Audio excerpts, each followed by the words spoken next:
places where the map ends and the unknown begins, where shadows whisper and the truth hides in plain sight. Welcome to Agents of the Unexplained, the broadcast for those who seek what others fear to find. Here is your host, Bill Rigby. Bill Rigby leads the way into the strange. Whispers in the static, truth inside. Well, hello. We are here again. And tonight, it's going to be a good show. I know it's usually Wednesday night, but I did this one for a reason. It's January. It's cold out, usually. It's raining, usually. But what we're going to do is bring a good friend of mine. I got a lot of respect for him. He has been the boots on the ground, been crazy guy like that. And yes, I'm trying to get my phone up because I forgot to bring it up. And it ain't working. So, the heck with it. I'm going to... Now what is it? It ain't doing what it's supposed to be doing. All right, here we go. There. Now it's doing it. Shoot me. But anyhow, here's the thing. We're going to discuss evidence. As soon as I find my paper, it's right in front of me. And, or some evidence, different things with evidence, stuff like that. You know, and like I said, this person had been boots on the ground day one. He's a woodsman, hunter. He researches all the time. And him and his girlfriend both are out there all the time. So let me bring them in. It's Shane and Jessica. Hi, guys. Hey, how we doing tonight, Bill? I'm off my game plan. I didn't get my phone to come up right. But anyhow, we got several topics that we'd like to go over, but before we do that, a very important question for both Ians. All right. Tell everyone who you are, for the ones that don't know you. You want to start us off there? Hi, I'm Jessica Womack. I grew up in Guernsey County. I lived right behind Salt Fork, always in the woods, and I started researching Bigfoot about 5 years ago. I'm Shane Spencer, been here in Coshocton County, going on 9 years. Always been into Bigfoot since I was young, but I didn't get hardcore till I got with Taters here. It's going on probably 8 years. And what I mean by hardcore, I was out in the woods all the time, just learning as much as I could and reading on it, but mainly out in the woods and being with what I call respectable Bigfooters, people that had integrity in their research, was believable. And so it's evolved from there. We got our own Facebook site now called Woodbury, Ohio Bigfoot. A lot of good people in it. I'm a member of that group. Do you? Yeah, it's not stowed away under the counter yet. So it's still up and running. He's been trying to hide it from me. Yeah. But, and, a lot of people say boots on the ground. But I can really attest that you really are. There's plenty of videos to prove it. Falling down hills. Oh, yeah. But truthfully, and I got a lot of respect for how you research and the different things you do when you're researching. I appreciate that. So kind of explain that, some of the stuff you do. Well, depending if we're going out for like a daytime hike, looking for evidence, and that would be something that I would try to get to the most remote spot possible, like at Woodbury or Wills Creek or Tri Valley, Mohegan, where few humans go. In Ohio, it's not. We don't have millions of acres like we do out west, but sometimes you get back in a couple miles, and you had a couple hills and a couple briar patches and a couple swamps to get through. Not too many people's going back in there, and that's where I try to. A couple swamps? Yeah, nothing over knee deep. So, but that's the idea. Try to get a point of interest on a map that's potentially, just to the remotest place I can get to, or I would want to hang out if I was a Bigfoot and not be seen. So that's pretty much where the day go. And and some of those videos, some of the places you ended up, even when you was out there with Mike, I'm thinking these guys are nuts. Oh, yeah. Yeah, I've been accused of numerous things, which I'm guilty of none of them, like people falling down high walls, getting stuck in the mud. Up to the knee. To the knee. I heard you pushed her into the mud. Well, I covered up my black eye pretty good. So good. But seriously, let's cover. Here's one of the things you'd like to cover, and I'm not talking your backside. Eye shine. Yeah. Oh boy. Yeah, I was going to let Jessica take off with that. She's been doing we've been also writing a book, and I have learned so much off of the studies that we've been doing, writing this book, using the internet, as a resource and getting the facts, Googling some things. And it's just epic. Some of the research she has found on eye shine that totally blew my mind. All right. She's doing the research. You and Google don't get along, do you? I just make the coffee, but she's got some amazing facts that you just have to listen. It really blew my mind. So, all right, Jess, it's on you, hon. Thanks. All right, so the first thing I want to talk about is how can we tell what the eye shine is coming from, or where it's coming from, or who it is, whatever. The reflection of the light source determines what color the reflection could be. There's the age plays a factor in the different colors of eye shine. Like a cat, for instance, whenever they're babies, their eye shine is blue, and then as they get older, it goes to yellow and green. Bears they're known to have a red eye shine.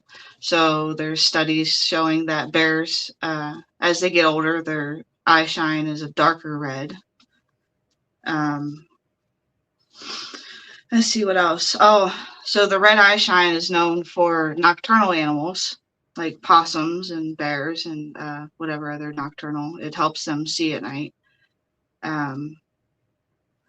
What else did we talk about?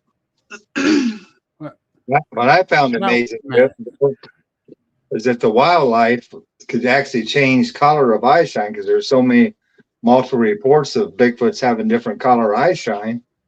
And with her study, she's finding that the same animal, depending on the light conditions, you say? Yeah, the way the angle of the light reflecting on the eye. And the age. Which makes difference too. And the angle and everything. But the thing is, what people don't realize, some of these smaller animals do climb trees. Raccoons, porcupines, even possum. Mm-hmm. And they're seeing eye shine up high Are they sure it's a Bigfoot? Exactly. Exactly. Yeah, there's a lot of mistaken identity for what people think is eye shine. Like hunters put those little reflector things on trees so they're going. Those little, the utility boxes that are on the ground have reflectors on them. Phone poles do. But I'm laughing about the hunter's reflectors Okay. because it's salt fork. they're everywhere. Several of us went up that one night. I'm trying to think. I can't remember exactly which knob it was that, but everyone's off to this side over here. Well, a couple of us went that way across the road, and we see an eye shine down over the hill. Okay. And you hear a different noise down that way. Everyone's getting worried about going. Oh, hell with this. I'm going. I start walking down, and I hear something bipedal to my left. To the road, it's the right, on the right side of me. Okay. And I'm inside the woods 25 feet. And I'm walking down, and I still hear something bipedal moving with me. Uh-oh.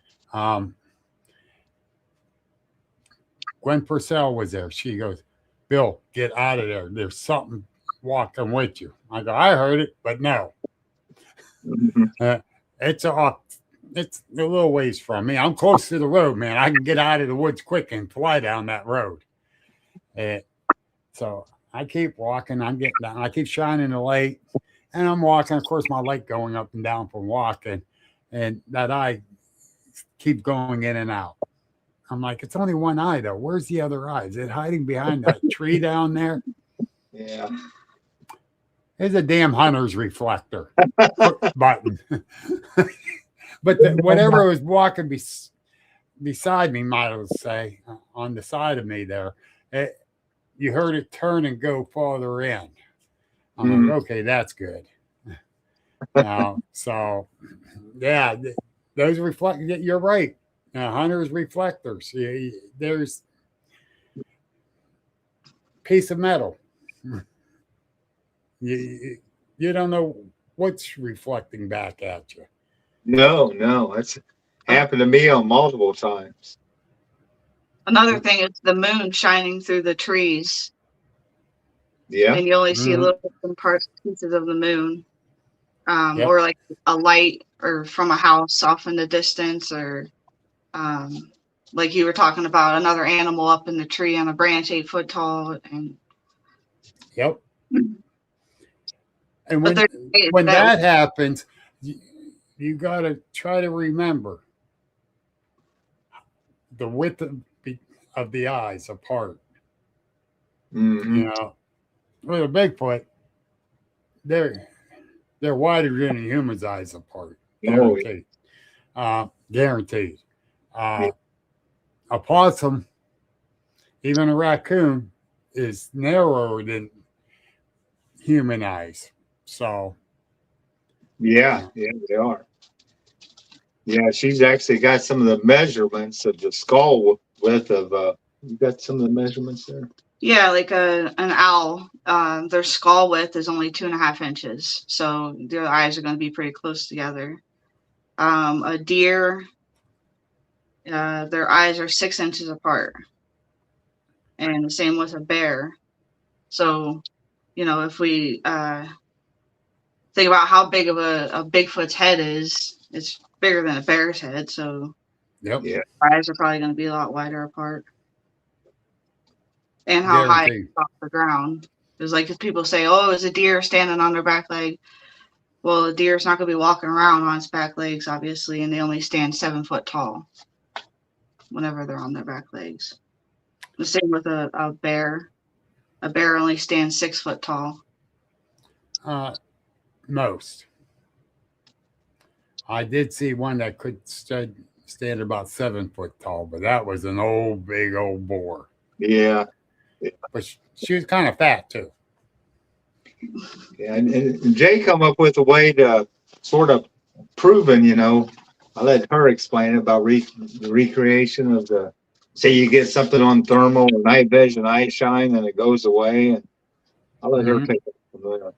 Yeah, to determine what it was, whenever you're there and you see it, go out there and take pictures. Use your flash so you know exactly where you are, so you can go back the next day or whenever in the daytime and take measurements and see what it possibly could be. And look around for other evidence like tracks or whatnot, and scat or hair or whatever. Look around the area and see what it could possibly be. Yeah, it definitely, like after my sighting there at Salt Fork, went down the next day and to measure up on that tree, see how tall it was, plus look for tracks or whatever we could find. Um, Found some impressions, but nothing you could cast around that tree because it was knelt down, Yeah. leaning in, looking at me. So, yeah, you got to go back the next day and check it out. And something Mary Fabian has said right along. Uh, if you get a picture of something you think is a Bigfoot, go back the next day about the same time, so the lighting's about the same, and take another picture of the same area There you and go. see if that thing is there or it could have possibly been a Bigfoot. That is good. But when you got other witnesses and they seen it move and walk away, you don't have to go back. You got the backup of your proof. Yeah. Yeah. Exactly. So, but you're right, Jess. You go back, check it out.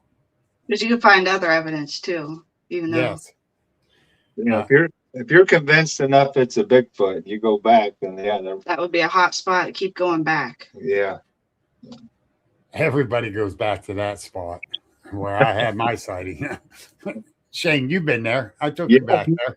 Yeah. You actually took me there and showed me. Yeah. And yeah, and it's not that far from the camp area. No, not Yeah. at all. And that's what really freaked me out. Yeah, just coming in, checking you out. Yep. And that's what they were doing. And I know there was another one to the left side, not just on that right side, but to the left side. Just by those stones coming up from the left. I thought it was someone at camp trying to mess with us. But it wasn't. It definitely wasn't. Yeah. Yeah, it wasn't me messing with you. You know how I like pranking people. It wasn't me. I wasn't there. So I'm No, good. it definitely wasn't you because we really didn't get to know each other about that time. Yeah. It was right after that. Yeah, it was. But yeah, we're definitely okay, Jess. I'm sorry, I keep interrupting. That's all I gotta say about that. Okay, Forrest. That just popped in my head. I'm sorry. That sounds good, man. That was the point. Oh, yeah, I knew it was going to be a fun night. All right. Now, something you said to me, Shane, about daytime, nighttime sightings. Okay. Well, as far as sightings, or I was thinking, Locations. yeah, locations. Locations. Yeah, I was thinking more there again on our day hikes. I try to get to the place where most humans won't go, or what we call the daytime hangout spots. That's where Bigfoot's going to stay. He feels pretty secure. He ain't having a guy walking to the lake to fish. He's not having a mountain bike trail right there. Usually the woods are pretty dead at Woodbury after spring turkey season, mushroom season. Yeah. The woods there are pretty dead till the fall. So except for the few anglers that go out during the summer and But most of them guys are going to the ones that's closest to the road. So anyway, so I always look. I used to try to pattern the Bigfoots at Woodbury. It was a years, like 3 or 4 year thing that we had going on. But then the logging came in, the clear cutting of hundreds Yeah. of acres, and that just cut the patterning right out. So I had another thought, and that was coming up with where if I was a Bigfoot and I wanted to stay away from you and me, where would I go? So I started getting out my topography maps and looking and trying to find the high walls, the steepest hills, the bogs, place that humans don't want to go. And I started my research there. I tried to stay low most of the time because you're not going to find tracks up on the hilltops. Right. Most of the time, the hilltops are dry. So I try to stay at the bottom, where this ground's going to be softer and it's going to be actually more food supply because all the heavy rains over hundreds of years washes all the topsoil down to the bottom. So the better topsoil you got, the better nutrients and minerals you're going to have in the vegetation for the wildlife, including a Bigfoot to eat. So I started focusing on the daytime spots. And when I did that, it sort of developed into, if I was a Bigfoot and I was hanging out there during the day, say a certain spot on the map, and that don't just come from picking a spot on the map. You got to hike it because there might be 3 or 4 different possibilities. Right. So I started doing that. Well, before I elaborate something on that, Johnny Freeman's out there. Blue Tracker's out here. Hey, And he had eye shine about 12 years ago with a friend of his. Seen it 10 feet in front of them.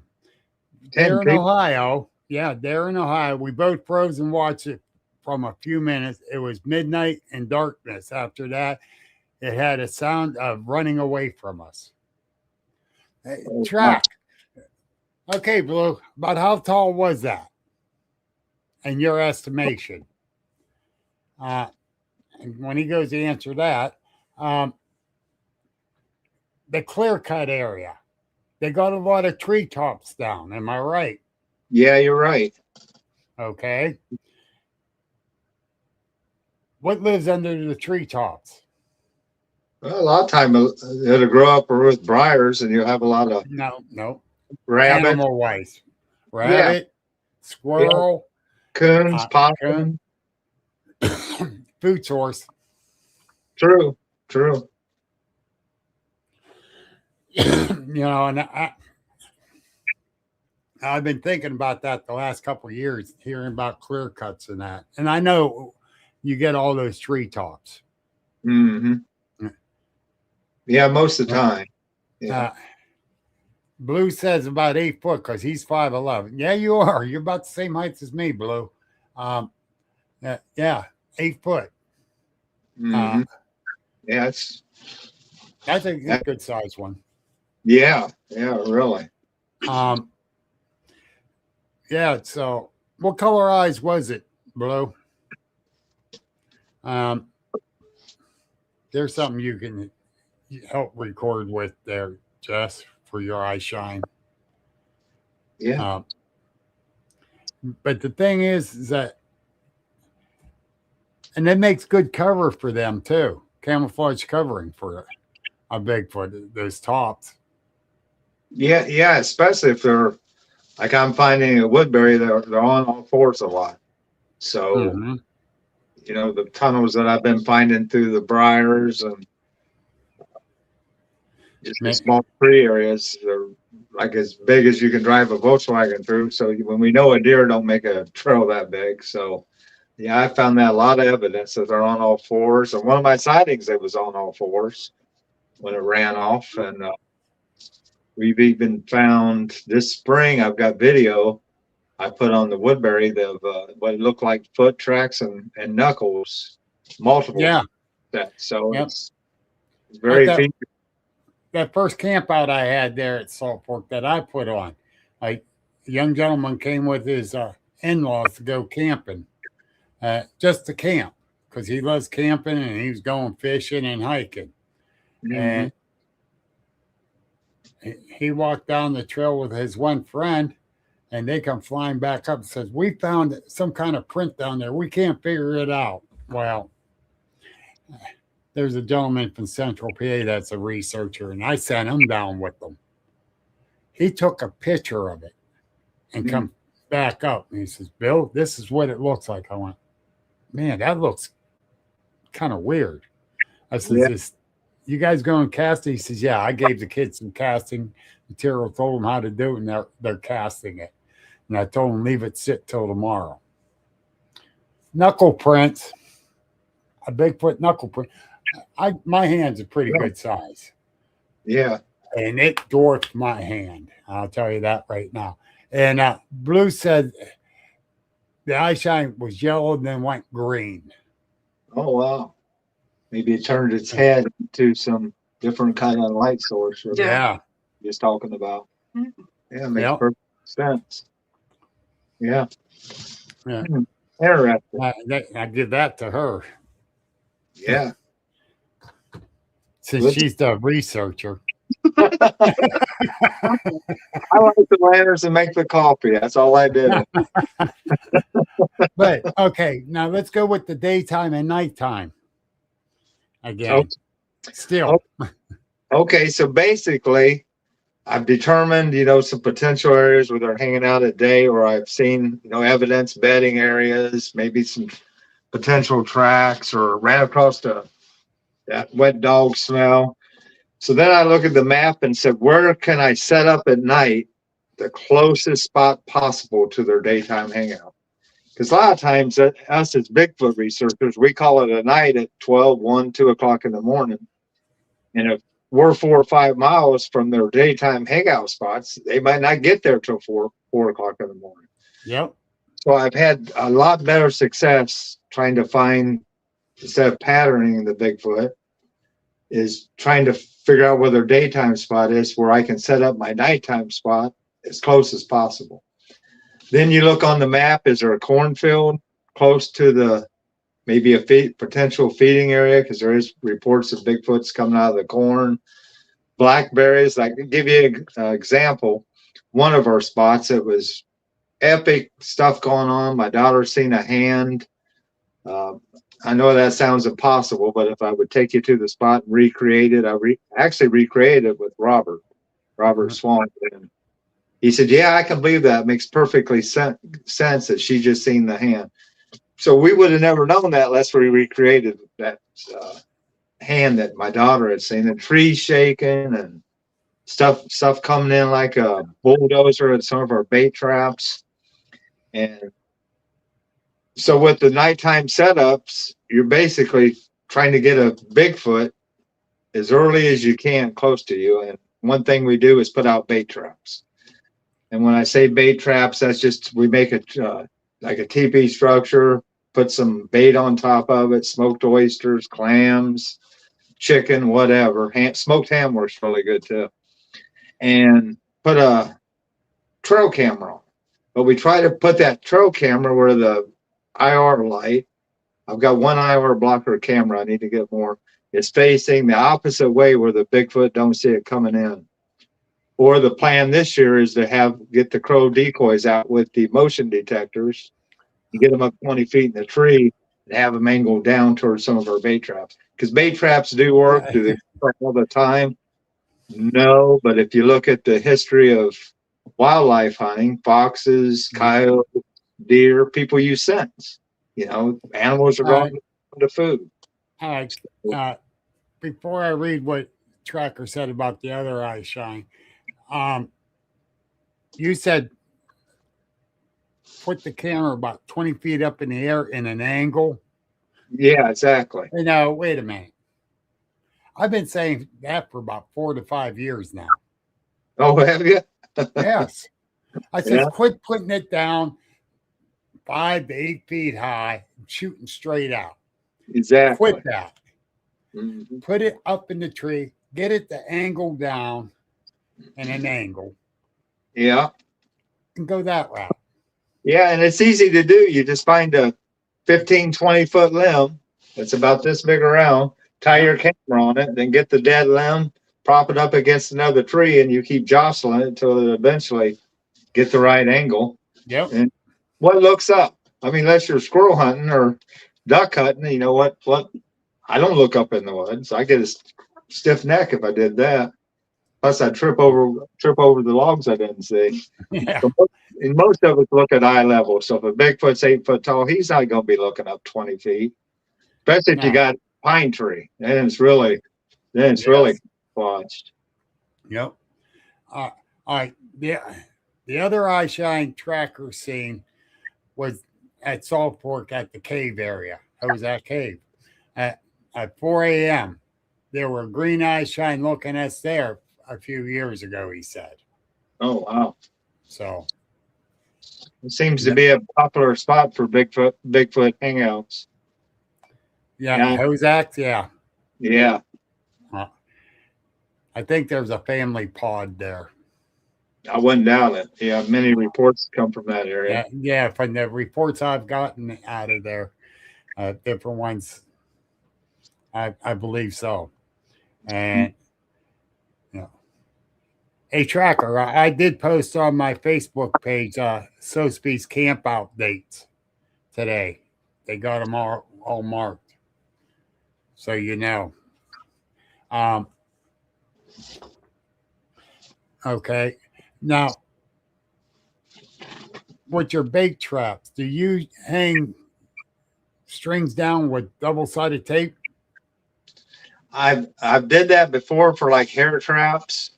I haven't recently did that, but with the bait traps, it's basically you got the TP structure up, and you're just putting the bait on top of it. And one thing you could do, you know, you think a Bigfoot would come over to the bait trap that's 4 feet high and grab whatever on top and take off. But if it was a coon, we put it in such a way that it would knock the whole thing over, you know, before it would get up to the bait. And that's how you can sort of determine if it was a coon getting into it, or, you know, or what else. Something's going to knock it down if it climbs it. So, but if a Bigfoot would reach and just grab the liver, or which I haven't had really good luck with the deer liver. I tried that. I know there was reports of deer missing just their liver. That to me is a seasonal thing, because I've tried liver multiple times, even on some active nights, and I've never had no luck with deer liver. But there's a list of different baits I've tried over the years, but seemed like smoked ham, smoked, I don't know why they like smoked meat. Smoked oysters. Is something. They're getting tired of uncooked meat. Yeah. Yeah. Tracker just said something too. In his opinion, trail cams don't work at times.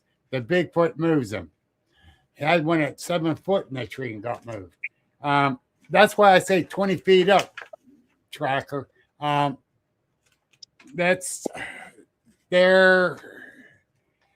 They get moved. They get hit. They avoid them.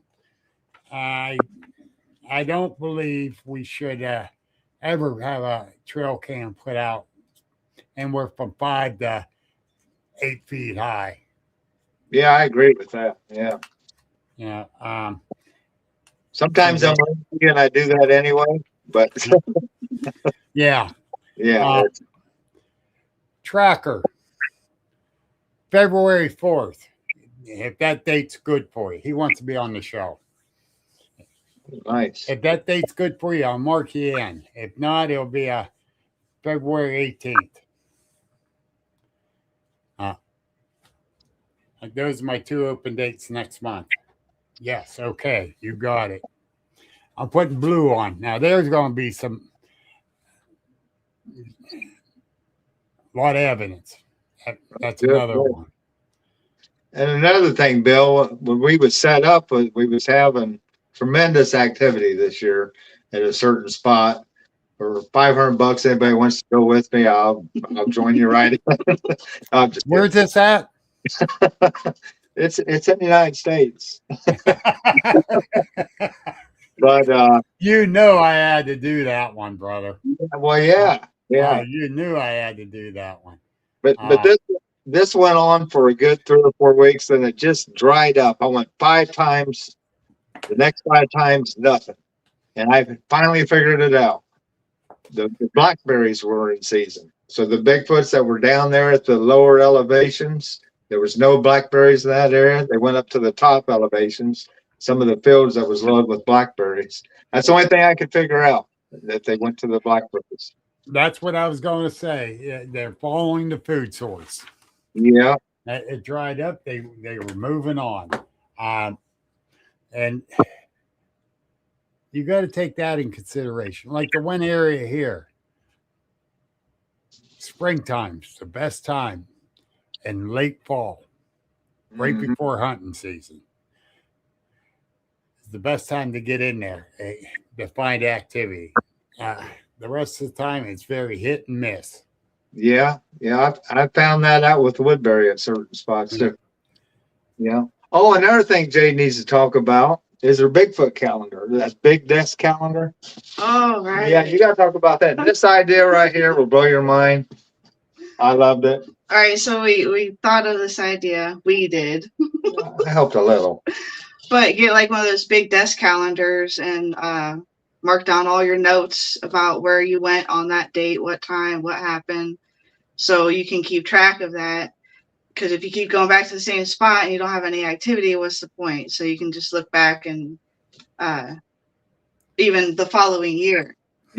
Yeah, you keep track of what's going on at what time there and the whole 9 yards.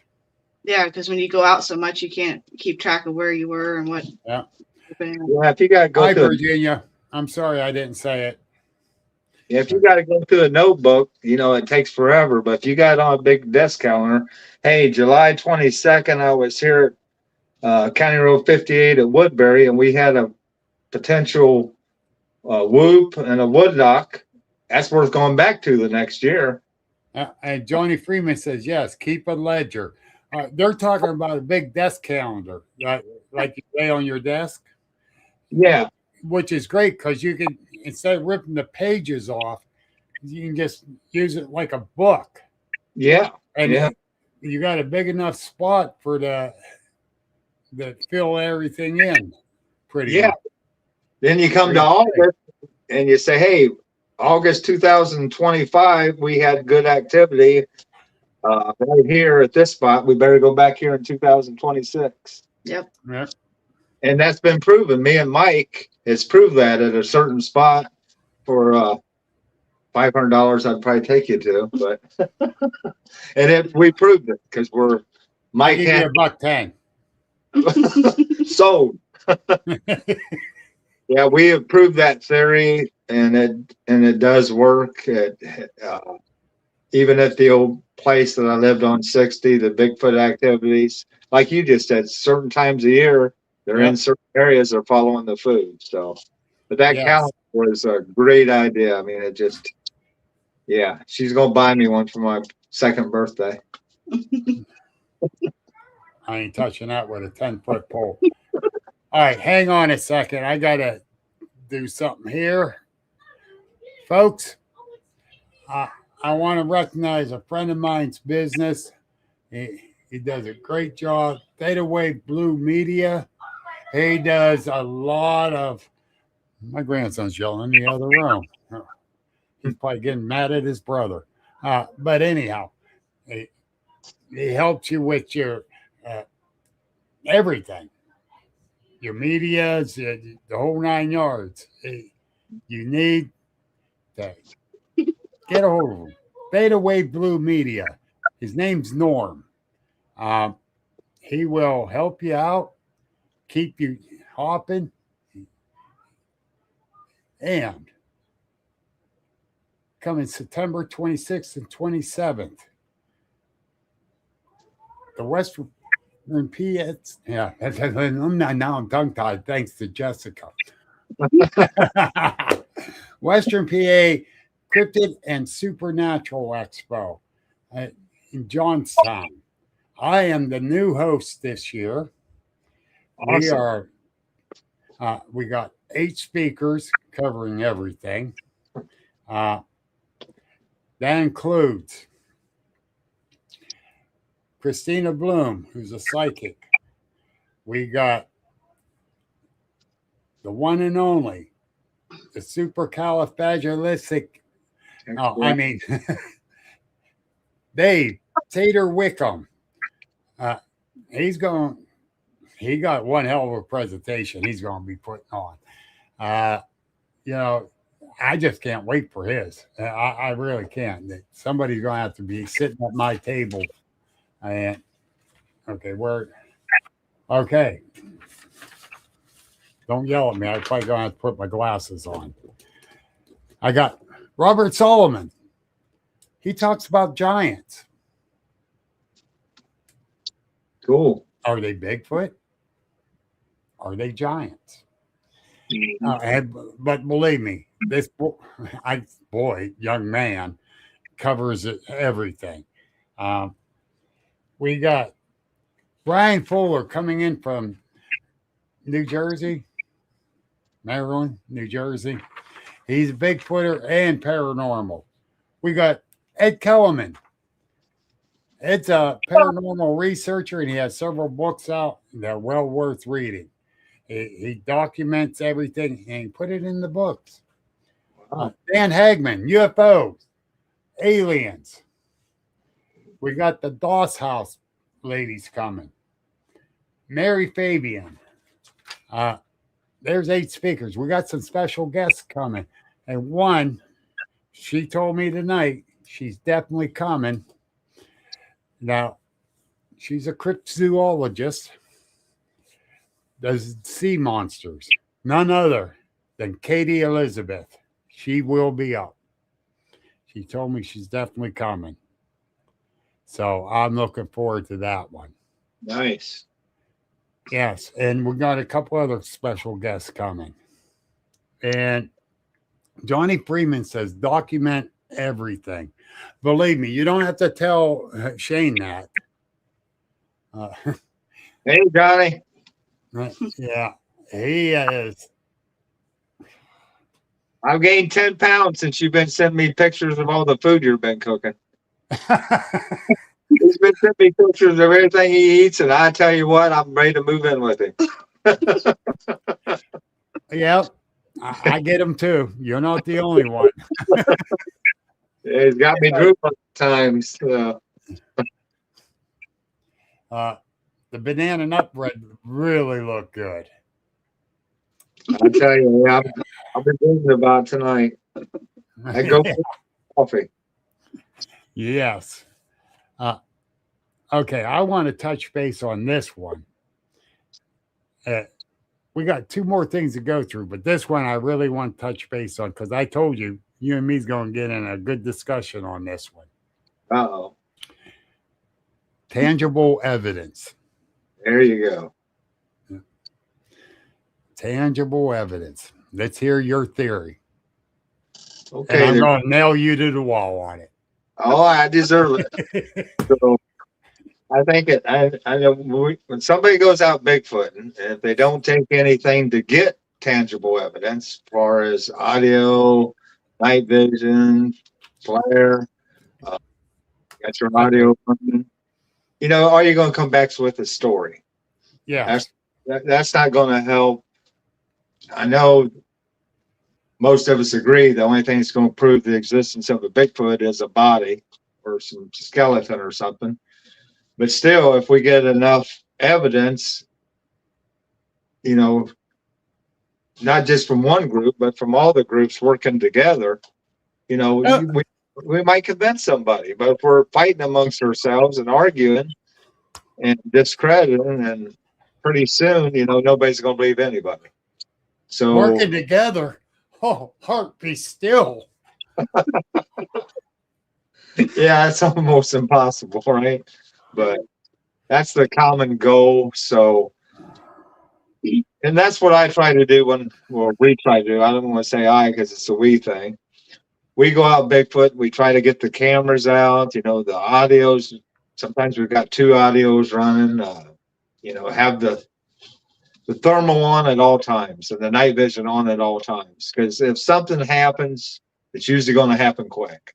If you have a Bigfoot coming into a bait trap, or like you, just being curious, what they're doing around the campfire, by the time you grab your equipment and turn it on and get it up, 9 times out of 10, it's done going. Yep. So I'm thinking being ready, having extra batteries, be set up for success, even on day hikes. Have your casting. There's some things you can buy at Home Depot or Lowe's that I've used before. It's like in a quart jug that you can just add water to it, mix up for a cast there. Have your audio running.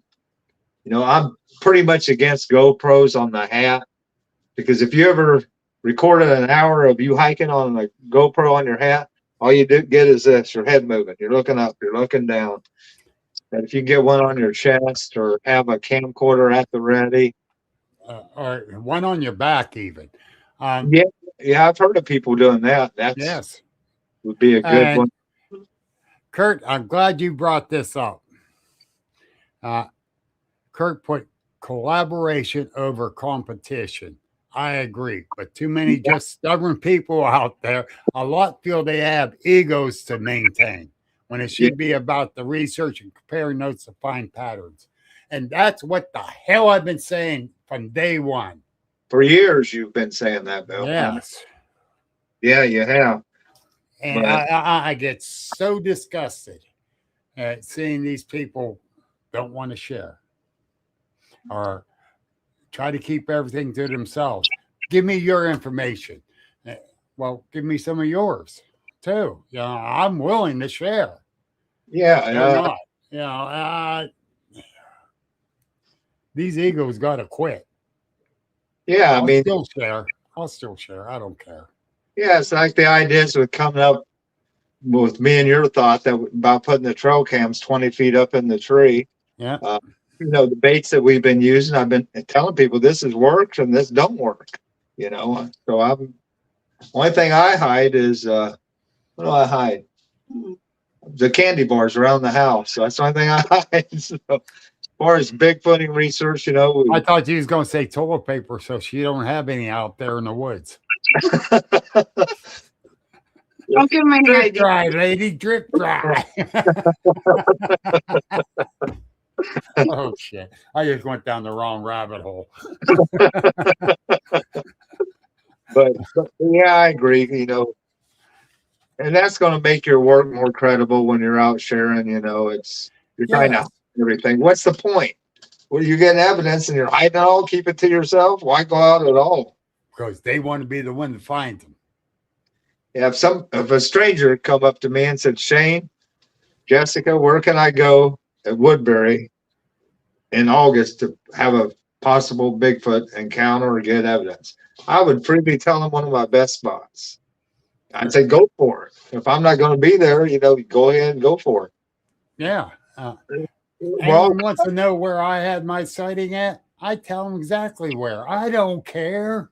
No, I don't either. The only time I don't tell people where something happened at is if it's someone else's sighting and they're giving me the report and they don't want people to know. Exactly. Yeah. And I won't tell them. I won't tell them who the person is either. And a tracker puts this in. Here's a suggestion: while out camping in your site with a fire, have a camera and an audio in your tent. Camera in the tent out the screen window. It works. Oh, wow. That's a good idea. Yeah. I like that idea. That is a very good idea. I sleep in my vehicle.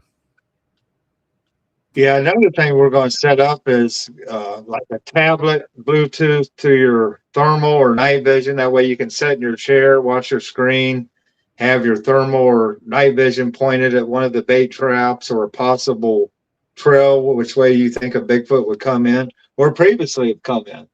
That one spot that we last year, they all come in from the same way. Any action always comes from the left or right. So that was one idea. That way you're at the group camp area, the upper left corner, they come in from over there. And I will say that for people to know. If you go to a group camping, you don't want to be that close to a Bigfoot. Don't camp in that corner. Yeah. Yeah. Uh, yeah, here you go. Now, Johnny, you're right. He tells everyone there is so much public land in PA. Go out and out where reports were at. He's right. There is. Just last fall, Ghost Town Trail up in Indiana, Cambria County, PA. A sighting was done. And that's public land. Use it. Yeah. That's Go what it's, investigate there. There is so much public land. But take a camera, take a voice recorder. You don't need a really good camera. Your phone can work. yeah, exactly. I got to get a better phone. I took pictures of my grandson's Christmas concert, and I'm looking at it, it's like, man, this phone was supposed to give good pictures, but it sucked. But, seriously, if able to, carry some casting material. You don't have to, but definitely have a tape measure. Guilty here. I'm always guilty of leaving it home. David's always on to me about that. Oh, Jessica's my grandsons got me fixed this Christmas. My two grandsons. Oh, They yeah. both got me a tape measure. There you go. I got 12 of them now. There's no excuse why I don't have one in the car, but I don't have one in the car yet. Yeah, I know. Yeah, that's me. Yeah. But Jessica come up with a good idea also about well, you talking about the 35 millimeter camera. What do you mean? About your camera, taking it out when we're out researching, getting pictures of flood tracks, or if you're having a possible sighting or an encounter. Because if you got a 35 millimeter camera and you go get the picture developed, there's no way you can change that. You can't get, AI it. You can't mess with it in any way. So Yeah. we're looking at doing that. And she's got the big zoom on it where you Telephoto lens. telephoto lens. Hmm. So Well, la-dee-da, Miss. yeah, it's gone back to the old school. Yeah, it's gone back to the old school method. Johnny goes too. In PA, go to Walmart Sporting Goods and buy the book on PA that has all the game land and federal land in PA. And you can do that in Ohio too. Oh, yeah. And Tracker says use dental stone for casting. That's kind of expensive. Mm-hmm. And some people are on limited income. So, go to Michael's or Hobby Lobby. Walmart used to sell plaster for casting for kids to use, but came in 4 1-pound things in a box. It's 4 pounds. Now they quit selling them at my Walmart. I don't know if they quit selling them at all of them. Maybe you get them online. Amazon has. Yeah. No, you got to buy a big bag and separate it. They don't have the 1-pound bags. Oh, Right.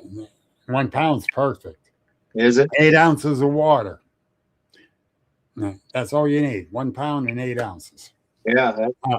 But something else I found out, and I hate to give credit where credit's due, but your twin brother from another mother. Mm-hmm. I got false teeth tracker. Jeez. He ain't gonna get me none. You don't need them. You don't have, but no. Baby powder. Put it down in the track. Lightly coat it. Chalk spray. What spray? chalk spray. You can buy it. It's no chemicals in it. You just an aerosol can that's usually about 8 ounces, 10 ounces. You just spray it right in your track, and it'll bring out all the highlights. It comes in yellow, green, red, blue. Seems like even white. Seems like the yellow and white work the best, but even the red works decent. So you can lay out a track line. You stay in one track, then you can lay out, hey, the Bigfoot stride, can be 5, 6 feet, or even 2 feet. Take, for instance, if you're walking in the woods, mushroom hunting, you're not going to have a normal 3.5 foot human stride. You're going to have small steps. Say, I don't want to step on this mushroom, or squirrel hunting. So if you see Bigfoot tracks and they've not got a 5 or 6 feet stride, don't rule out a Bigfoot, because maybe he's just taking his time and just, maybe he's hunting, taking small That's steps. the thing. I found that trackway. Going to be 5 years now. Me and Brenda Sproul, and that son of a went for 100 yards. Wow, that's a long one. Yeah, it went for 100 yards. It came out of the woods way down that way, come up along the beach area, walked the beach up till it came to a bend where it could see the road. And it looked like it stayed there for a little bit, and then turned and came back into the woods over here. Wow. Then you lost the track going into the woods because the ground got harder. Yeah. And it's my first time at casting like a dummy, not taking consideration the reservoir's there. I mean, right there. I'm casting right here, and how wet under it all was. I didn't wait long enough to pull the casting out, and they just fell apart. I've had that happen too, Bill. And so I was so upset with myself, but people were saying, that's your first time. You learned something. Yeah. I'm an old dog. I don't want to learn. But yeah, I did learn. And Tracker says use hairspray in damp areas and sand. And Johnny goes, hairspray brings out the details, which it does. Yeah, I've heard of that. I've never tried it. I've heard that. Yeah, it does. I've seen where it's been used, and it did bring out more details, which is nice. That's what I used in my. Was it? Yeah. What, did you have the 80s band hair? Yeah. I went, yeah. But, with all honesty, when we do get these tangible evidence. Yeah, that's what we need. Yeah, you got to be set up to get it too. And a lot of people say, oh, that's fake.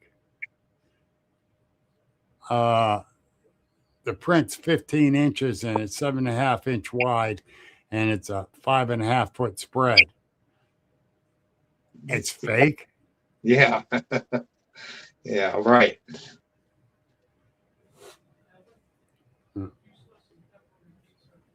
Johnny, you're right there too. Yes, it is hard carrying everything you might need, but you never go back carrying to get stuff either. I got a cure for that. Just get you a good trail butler. Just get you a good trail butler. They'll take care of the briars out, the logs, the poison ivy, and then carry all your gear. You got to have a good trail butler if you're going out squatching. No, I'm not going there. I'm not going there. I remember when you was the trail butler. Yeah, I moved up the ladder. It was slow, but I did go up the ladder. Now you got Jessica. Now we're looking for a new trail butler. Applications. Yeah. Yeah. A 7 foot stride? Wow.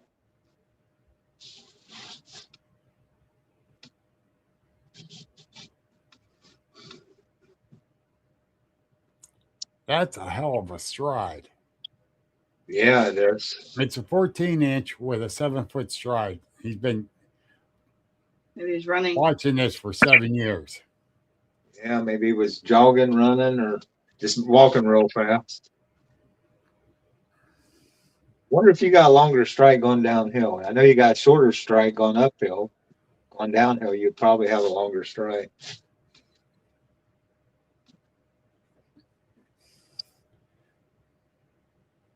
Was Yeah. it flatland, uphill, downhill? It was going, Johnny. Because now I'm wondering. 7 foot is one hell of a stride. I feel my butthole to my what split wide open at 7 foot. Yeah. Be doing the splits, yeah. Wow. Every time you found it had at least 5 tracks. Okay.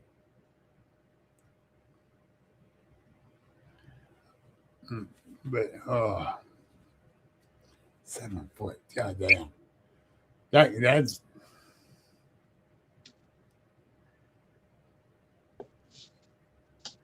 yeah. I believe you, Johnny. I just want to know, was it going uphill, downhill, flatland? Ain't much flatland around there. Mm. No.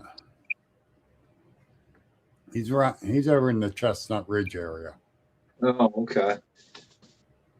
And you know what? It takes a lot of work to get tangible evidence because you got to set everything up and you got to be ready. If you're just sitting by the campfire drinking coffee and eating donuts and you don't have none of the gear out and something comes along, you're just going to have a story that's with the other 1,000 stories. But if you have your audio running and your thermal set up and ready and night vision and you can, that's the only way you're going to get tangible evidence, have tangible equipment. So be set up for success. Yeah, I got to get a trail butler. I know one. I can loan him out. He works pretty cheap. You just feed him and he'll do it. That's all the briars, pretties the trail up for you so you don't get stuck or nothing. Wipes your shoes. You're so full of shit. Actually, he says on the one flat area that he keeps finding these tracks. Maybe it was walking faster or just slow run or something, or I don't know. But sort of like me, you can never tell till you see it happen. Exactly. Yeah, exactly. And even with tangible evidence that we get, people still say that's not right. That's BS and the whole 9 yards.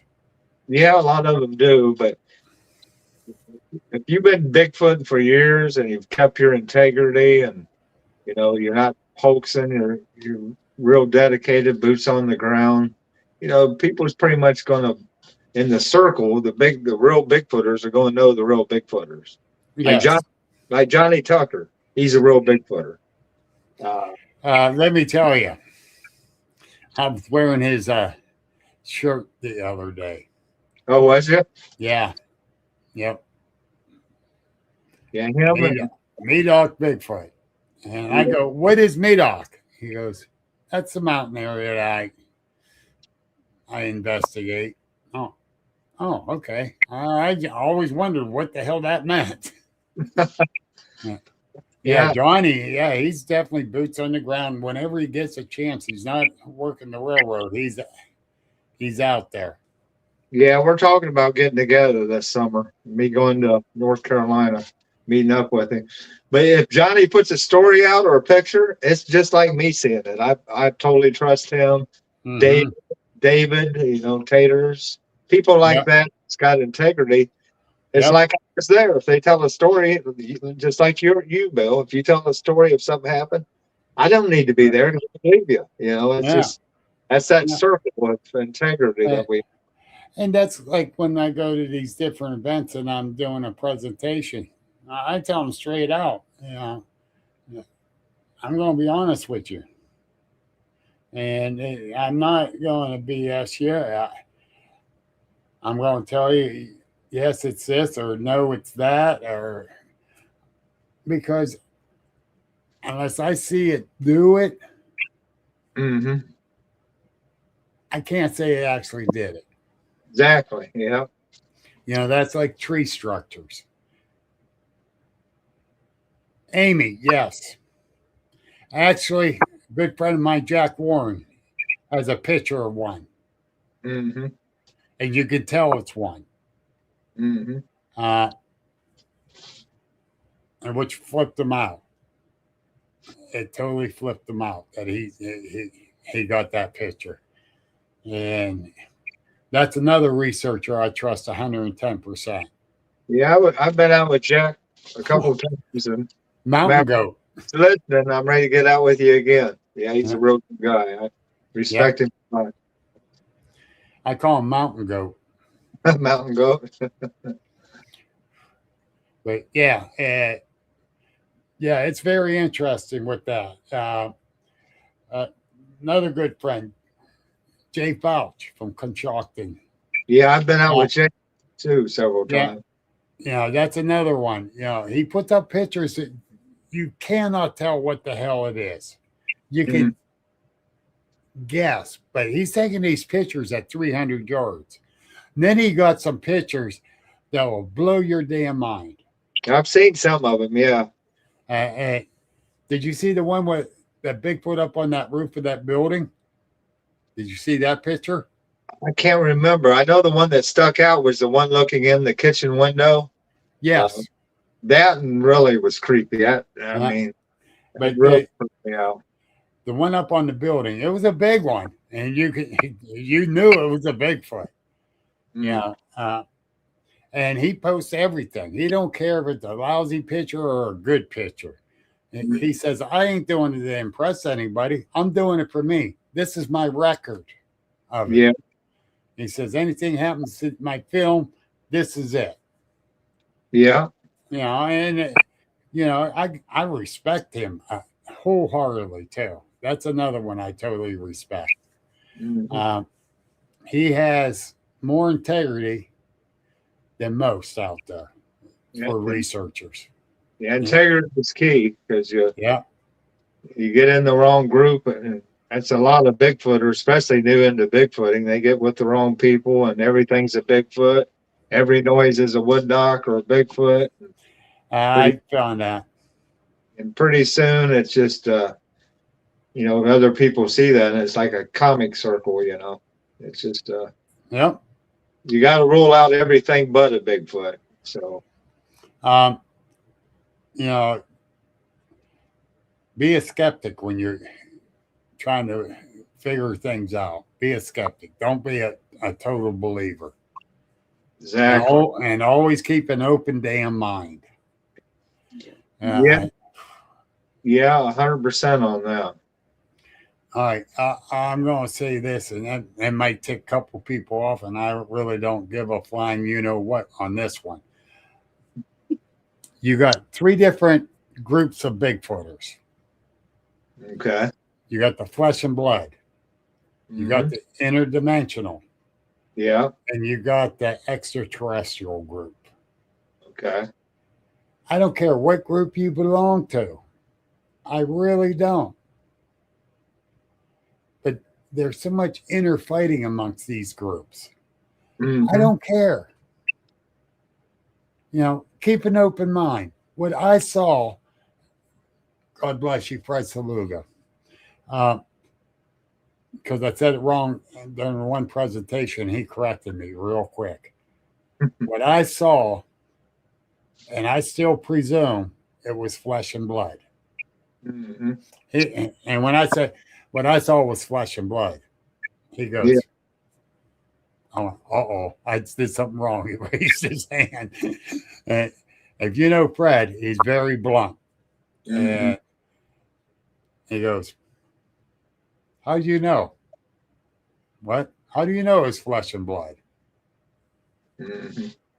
And I went, I get your point. I get your point. What I saw, I presume, was flesh and blood. Mm-hmm. When it went down over the hill and disappeared from us, I didn't see it jump through a portal.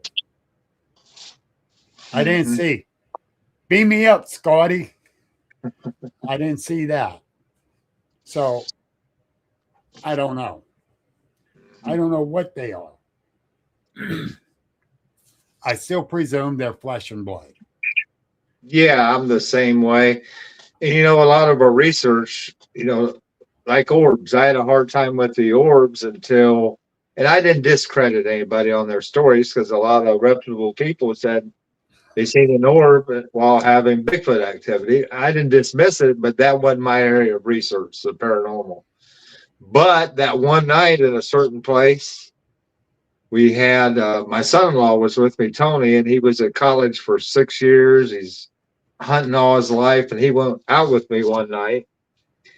We set up a bait trap along the trail there, well, just off the trail, and he had to go to the bathroom, and he went in front of the car and went down the road, and it's pitch dark, and he come back and said, Shane, I just seen an orb. And I said, where did you see that? He said, just off the road here. He said, maybe 20 feet. He said it was green, about as big as a basketball. It hovered and just disappeared. And I said, really? So I believed him. You know, like I said, he's my son-in-law. He wouldn't make that up. You know, he's just telling the story of what he saw. Well, that same night we had something. What Tony actually wrote up the story. I had him write it up. You know, that way everybody's got a different perspective of what happened. And we both was sitting there. Something ran into that bait trap. It sounded like it was moving, you know, busting the brush out of the way, the small saplings. And I mean, he was about ready to jump on my lap, and I was about ready to jump on his lap. So we don't want a deer, and you could actually, like he said it was like a horse coming in, just the weight of it from it running into it.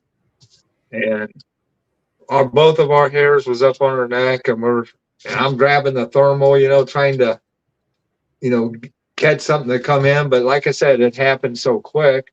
So with that incident, you know, it got me more towards was that a coincidence, or was that something repeatable that, you know, we go back to the same spot, that exact same day next year? Is the orb going to show up?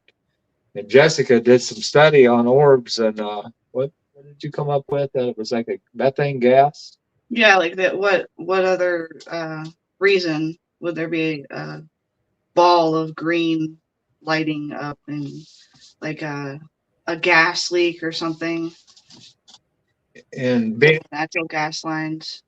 Natural gas line. They got vents. Yeah. Okay. This gentleman up in New York, I ain't gonna mention his name. He's a Bigfoot researcher, and he says he gets hundreds and hundreds of orbs every night in his research area in the one spot. Mm-hmm. We get there, and it's getting dark, and you start seeing these orbs coming up and floating on down the hillside. Really? Yeah, I mean hundreds. I'm like, this ain't right. Now, me and Jay Fouch saw 3 orbs there at Salt Fork. So, and these ain't the same things. These are not acting the same way. Mm-hmm. Well, the next day, we're traveling on the backside from where we were at, and there's this gas line going through there. You know, all the brush and everything's gone. I told him to stop. He stopped the truck. I go, is this the backside of where we were at last night? He says, yeah. I got out. I went, natural gas smell. And I walked over to the edge of the road and looked down. There was a pressure release valve there. Oh, that explains it then. That's for those ones. Mm-hmm. Now, the ones me and Jay saw at Salt Fork, no. They were just moving along, just turning slowly. They were white. There was 3 of them. And you could see them actually hitting the tree and going through the trees, even though they were a distance from us. You could tell they didn't go around the tree. They went through the tree. They went through the tree. Wow. And Dave says there's these orbs was across the Patterson there at Salt Fork. Oh, okay. Uh, from the camp, we're looking straight across, not toward the road, toward 22, straight across the road into the woods. So they weren't cars. And they was just cruising along real slow, turning. We watched them for a while. They were crazy. Yeah, it was just totally crazy. And right before that, we heard a whoop. Oh, okay. I like Over that way. Yeah, you got the Yeah, connection with orbs yeah, and big. Yeah. yeah. I looked it up, and there's no other animal, Nate, in Ohio that can make a whoop sound. Like when we hear the whoop, there's Yep. nothing else in Ohio. That just, Um, it points at a Bigfoot. hey, Mark Eddie's out there. I hope the holidays was good for you, buddy. Um, but yeah, the the thing is, there is a correlation, but it's not all about Bigfoot either with these orbs. Mm-hmm. There's something else putting them off. Not Really? just because at the one cemetery, me and my wife and daughter used to walk. We walked it at night because, of course, no one's around, and it was easy to walk. We're not disturbing anyone visiting their loved ones or whatever. We're going up this one backside road of it. They're all paved roads through this cemetery. It's a huge ass cemetery. No lights in that area. It's really pitch black. My wife goes, "What's that light up there?" I'm looking because I was looking around everywhere, and then I looked up there. I went, "Oh, that's a light inside that mausoleum." Oh, okay. And I just stopped, and the hair on the back of my neck stood up. And she goes, "What's wrong?"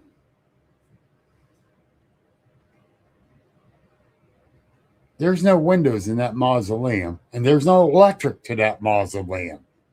Oh, wow. I said, "I'm not." And I turned and looked. My wife and daughter and the two grandkids that was walking with us were going back. I get it. And I'm like, "Nah, this ain't right." So I turned around and I left with them. I said, "I ain't being left alone here by myself." No. So, it's not just Bigfoot with these orbs. As my friend Brian Seach says, light anomalies. Yeah. And he's doing a research on that. Yeah, that'd be interesting. That is. So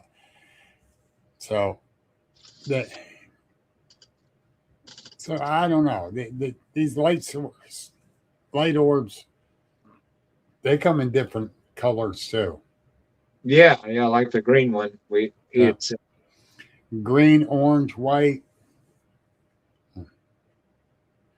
Johnny feels they're all tied together. Somewhat, Johnny. Somewhat. mm-hmm. Is the Bigfoot projecting them out so they can see ahead of themselves? I don't know. No. All right. Now,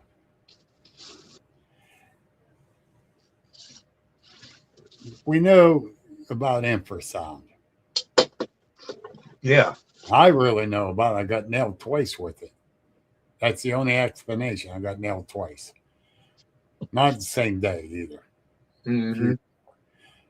Amy goes, "I believe in orbs of the dead people. There was orbs near the tree that the people were in at Kokoski Lake. And I saw orbs at an old abandoned cabin in Kentucky. They are small white orbs." Oh, really? And Tracker says, "Stay away from the blue ones." The blue ones. What's the reasoning for that? Yeah, I was trying to think about that one. Yeah. Yeah, Tracker. What's the reasoning behind that one? That would be an interesting theory there. Hmm. Amy, Yeah. I do believe in the light spheres of the dead. I do believe in that. I don't call them orbs. They're the light spheres of the dead. Yeah, that's what Jay had looked up too, that the orbs were possible spirit of the dead. So Yeah. that sort of coincides with what you've seen at the graveyard cemetery. Yes. So Yes. And I do believe that was. yeah, well, yeah, what else could it be, really, right? Yeah. Yeah.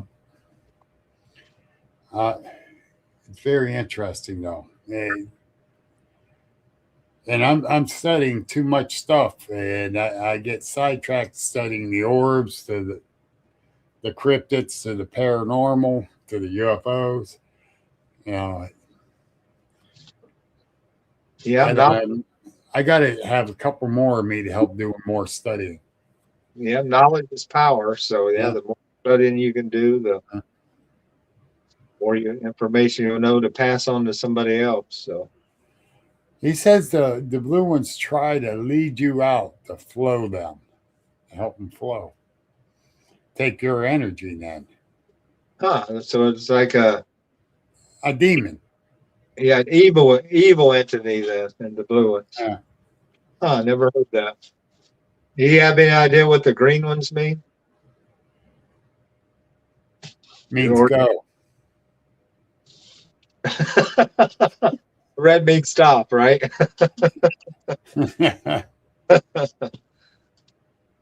Thanks, Carla. Yeah, good night.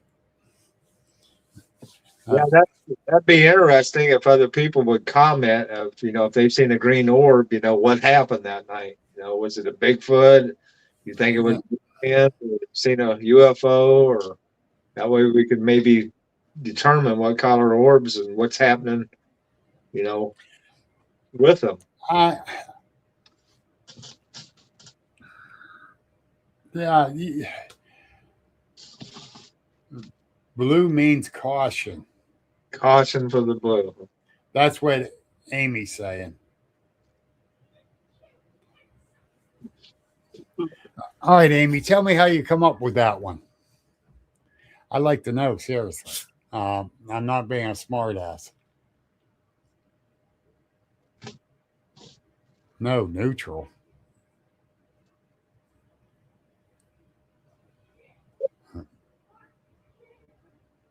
Okay, I'm getting confused here.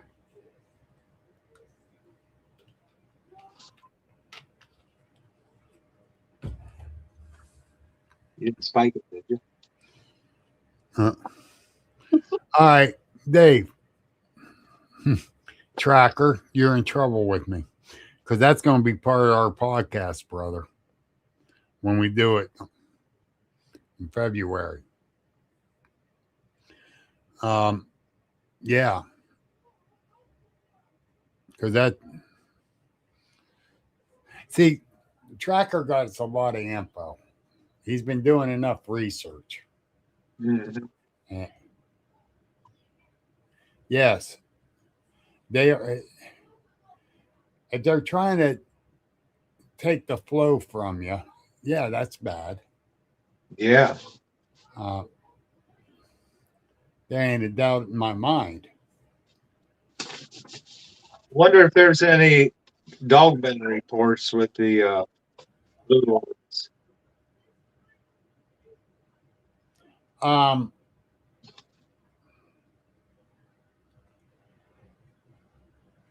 I've taken one dog man report. Mm-hmm. Jamie King took a few. My buddy Sparky took a few. All in this area. Really? One, if you travel the river, is about 1.25 miles apart, south from each other. From the one I took to the one Jamie took, but the one Jamie took was a few years before. Jamie took them A few miles up the river, there was a couple dog man reports. Out toward the northeast Mercer County, or no, northwest Mercer County. It's northwest Mercer County that Sparky took a few. So I have not heard of any orbs with these reports. Nothing so far. So I don't know. So you're saying that the dogman reports there was in a concentrated area in around Mercer County, or was it scattered throughout? Scattered. Definitely scattered. That's now I heard from other people's reports, I hear that they're telepathic. Mm-hmm.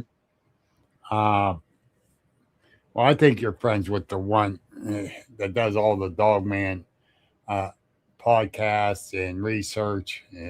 He's a Eastern United States leader of the Dogman group. Mm-hmm. He's the one to ask. Okay. I can't think of his name off the top of my head, and he's going to be mad at me for that. Me and him's talked a lot. I don't know. And I know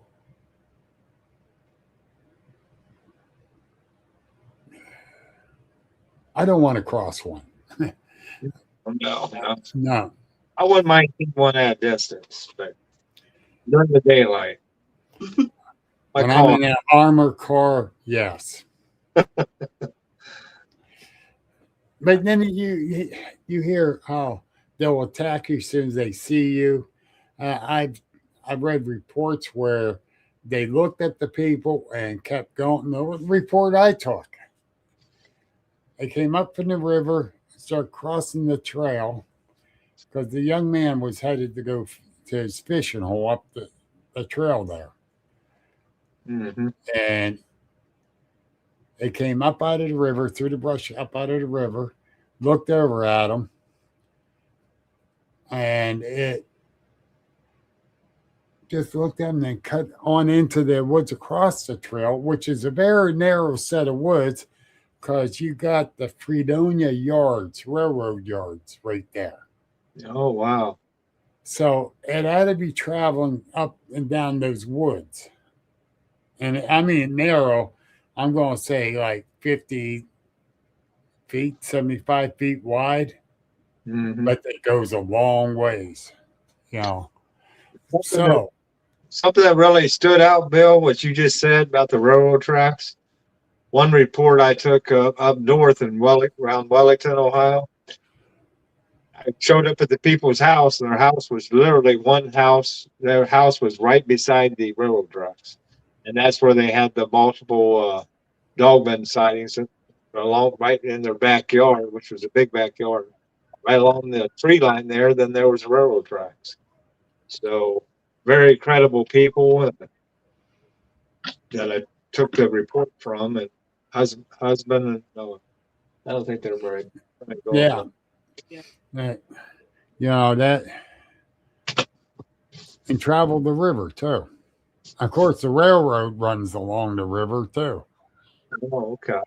And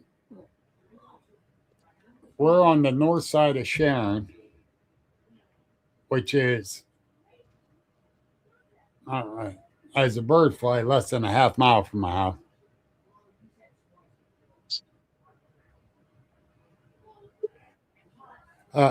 Would I want to confront a Bigfoot? Not a dog man. They are different in ways. Yeah, I don't want to face off on a dog man. And no, I really don't want to be confronting a Bigfoot. No, not at 15, 20 feet away. No. Tracker, my sighting was 15 foot away from this one, the Bigfoot I saw. And no, and I thought I was dead meat. I bet so. And my heart still palpitates over that. I'm going on 5 years now. I was 62 and I'm 67 end of this month. Wow. So, yeah, I'm getting old. Don't say it. But, it would be 5 years this August. I don't want to confront either one. I really don't. No, not a close interest me either. I'm just thankful the Bigfoot I saw was not aggressive. Yeah, exactly. But anyhow, it's 8:31. I got to get out of here. Shane, we're going to have to do this again. All right. Yeah, We got to have to make plans to do it again. that sounds great. And, Well, we got a bunch of topics that we can cover. So yeah. Oh, we got a lot more to cover too. yeah. Let me bring this back. Folks, this coming Wednesday, back on schedule, the 14th. I'm going to have, excuse me, from North Carolina. No, it's not Johnny Tucker.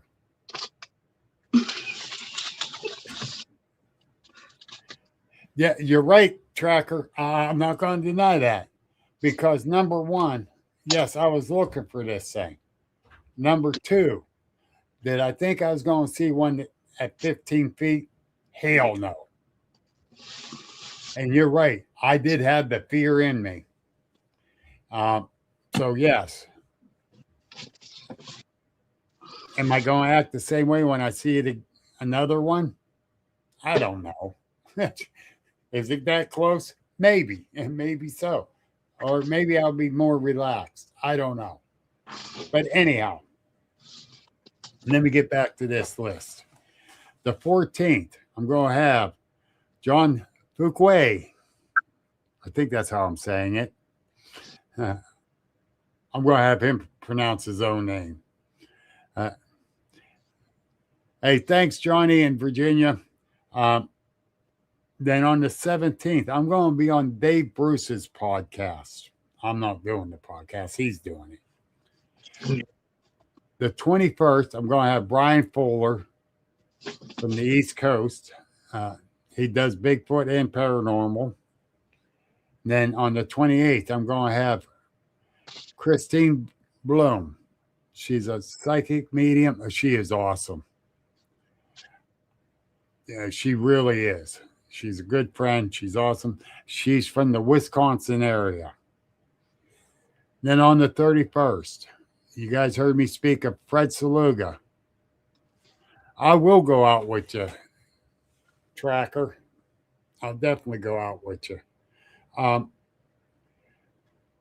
We're doing like a small get-together memorial type deal for anyone that wants to come to Ryder's Restaurant in New Wilmington, PA. It's just outside the Mercer County line. It's in the Lawrence County, Newcastle area. It's New Wilmington, Pennsylvania, on Route 18 at 3 o'clock on the 31st. Everybody's welcome to come. If you want to even talk about stuff about Fred, you can. Mary Fabian and I are putting it on. Fred was a researcher 50 plus years. He passed away December 3rd. His health couldn't beat his ass, but cancer finally did. And I had to take him to where I had my sighting at, and there was a 4-foot round tree laying across the trail. he's walking with a cane. We had to help him over that tree so he get right up to the tree where I had my sighting and look and check everything out and look around and help him get out of the brush area there and start headed back to that big log laying across the trail. And he goes, "That's one hell of a sighting you had, Bill." Yeah. Yeah. And me and him talked at least twice a week. Yeah. And not just about Bigfoot or paranormal or UFOs. We talked everything. He was a hell of a mentor. So anyone and everyone's welcome to come to talk about Fred. He meant the world to me. He really did. And he was the type of person. I don't know if you met him, Shane, at the camp out the one time. No, I don't recall me. Okay. He was something popped in his brain. He went straight out of his mouth with no filter. That type of person. Yeah. And very blunt, but very honest. His feelings and his beliefs, the whole 9 yards. So, and he doesn't condemn you for your belief in what you think it is. That type of person, and so he is deeply missed. He is. And people from all over the United States sent word after Fred died, some great words about him, and not just the United States, Canada too. Wow. And that says a lot to me about that man. But anyhow, thank you, Justin, Shane. I appreciate you guys being here. But thank you. Thank you, Bill. And one last thought, Bill, real quick. Jay, you don't have me thinking, huh? Jay's got some tips how to tiptoe through the swamps. Smack them. The swamp and Shane stops. Don't stop. Just keep walking because you're going to sink. Past Renee's eyes. Stuck. I would never getting out. If I was by myself, I'd be stuck. Oh, way to go, Shane. Trying to get her stuck out in the swamp. Right. Early. We ain't going there. I'm shutting the hell up for a change. Jess, you're going to get me in trouble. It's your fault. But, hey, you guys hang tight. Don't take off. Everyone out there, thank you. Thank you very much. I will talk to you all again soon. Absolutely. This has been the Agents of the Unexplained Paranormal Podcast. Please like, follow, and share on all social media. And remember, the truth is out there. Bill Rigby leads the way into the strange.